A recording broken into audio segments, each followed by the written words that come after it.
형사재판을 앞두고 계신가요? 아마 성공보수 영원이라는 말을 들으면 이게 가능한가 싶으실 겁니다.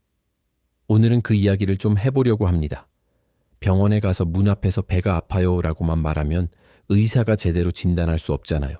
어디가 어떻게 아픈지, 언제부터 아팠는지 이것저것 꼼꼼히 물어보고 검사도 해야 정확한 병명을 알고 치료를 시작할 수 있죠. 법률 문제도 똑같습니다. 인터넷에 떠도는 몇 줄짜리 사연만 보고는 내 사건의 해결책을 찾을 수 없어요. 변호사와 직접 만나서 사실관계는 어떤지, 시점은 정확히 언제인지, 어떤 증거가 있고 불리한 점은 뭔지 하나하나 짚어봐야 비로소 어디서부터 잘못됐고 무엇부터 대응해야 할지 길이 보입니다. 저희는 상담할 때 바로 이 지점부터 시작합니다.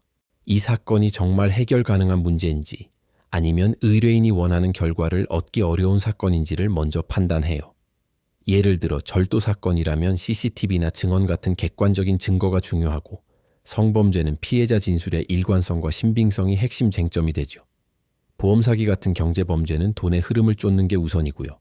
이렇게 사건의 종류마다 핵심이 다 다르기 때문에 저희는 각 사건의 특성을 정밀하게 분석해서 승소 가능성이 아니라 실질적인 해결 가능성을 기준으로 수임 여부를 결정합니다.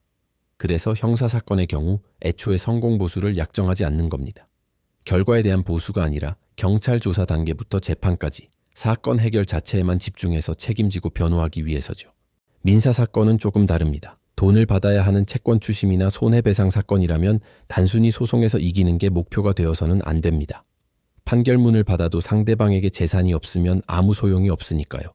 그래서 저희는 소송을 시작하기 전에 상대방의 재산을 미리 조사하고 실제 돈을 받아낼 수 있는지, 즉 집행 가능성을 가장 중요하게 봅니다.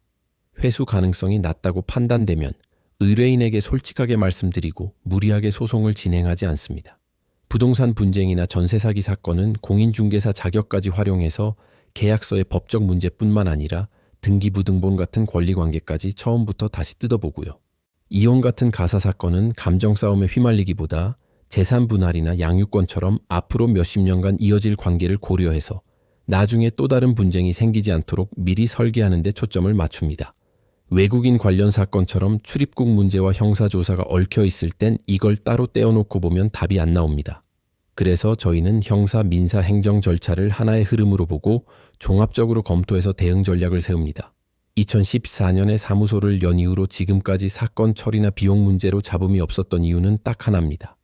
현실적으로 가능한 것과 불가능한 것을 솔직하게 말씀드리고 모든 사건을 내일 당장 진행한다는 생각으로 꼼꼼하게 준비해왔기 때문입니다.